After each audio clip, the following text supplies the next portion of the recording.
আসসালামু আলাইকুম, আমার নাম নাইম। আমি এসেছি চিকাশি ইউনিয়নের 1 নম্বর ওয়ার্ড বুলারতারি গ্রাম। আমার গ্রামটা একদম বর্ডার, লাস্ট ধনুটের উত্তর ধনুটের শেষ গ্রাম। চিকাশি ইউনিয়ন উত্তর ধনুটের শেষ গ্রাম আমার, এই কারণে এই গ্রামটি আইসোলেটেড এক প্রকার। গ্রামের ভিতর দিয়ে 3.2 কিলোমিটার একটা রাস্তা আছে, প্রধান সড়ক, যেটা বগুড়াগামী প্রধান সড়ক এবং উপজেলাগামী প্রধান সড়কের সাথে কানেক্টেড। কিন্তু রাস্তাটি পুরোটা কাঁচা এবং ওই দুইটা গ্রাম ধনুর থেকে আমার গ্রাম থেকে জসিমিল পর্যন্ত দুইটা স্কুল আছে, প্রাইমারি স্কুল।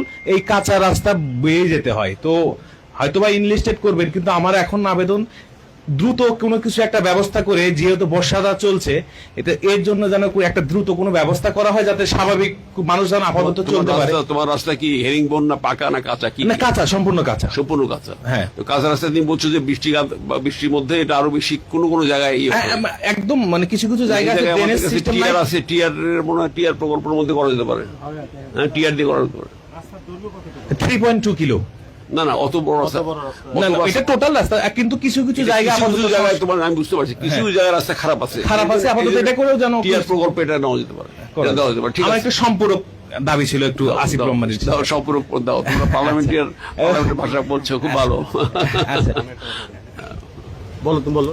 সেটি হচ্ছে, আমি ওনাকে বেশ সোশ্যাল মিডিয়াতে ফলো করছি। উনি হেলথ এডুকেশনে বেশ কিছু ভূমিকা রাখতেছে। তো আসলে আমাদের মতো, এবং রিসেন্টলি উনি রুহুল আইটিতে একটা ফ্রিল্যান্সিং নিয়ে একটা করছেন। আসলে আমরা ধনুর থেকে আসলে রুহুল আইটিতে এসে এরকম করাটা খুবই আমাদের জন্য ডিফিকাল্ট। তো উনি যদি ইউনিয়ন বেসিকে যদি ওই গ্রামগুলোতে 3 মাসের কোর্সগুলো আবেদন করতো, আসলে এটা আমাদের জন্য, ইয়ং জেনারেশনের জন্য খুবই ভালো হতো। এর পাশাপাশি অত বড়টাও যদি না হতো, অন্তত basic computer, Word, Excel, PowerPoint, এই কাজগুলো যদি করতো, তাহলে গভর্নমেন্ট কম্পিউটার ট্রেনিং এর, হ্যাঁ, তাহলে গভর্নমেন্ট জবগুলোতে বাচ্চারা এখন অনেক হয়তো 16 গ্রেড বা তার 13 থেকে 16 গ্রেডের দিকে, যে তারা মাস্ট বি কম্পিউটার অভিজ্ঞতা, কম্পিউটার লিটারেসি, হ্যাঁ, এটা আমরা ওই সুবিধাটা আসলে পাই না। এটার জন্য আসলে ধন্যবাদ। Thank you. না, আমরা খুব ভালো আইডিয়া। আমরা ইনশাল্লাহ আগামীতে এটা পদক্ষেপ নেব, এবং সরকার থেকেও আমার বিশ্বাস আইসিটি মন্ত্রণালয়ের অধীনে বেশ কিছু এরকম পরিকল্পনা সরকারের আছে।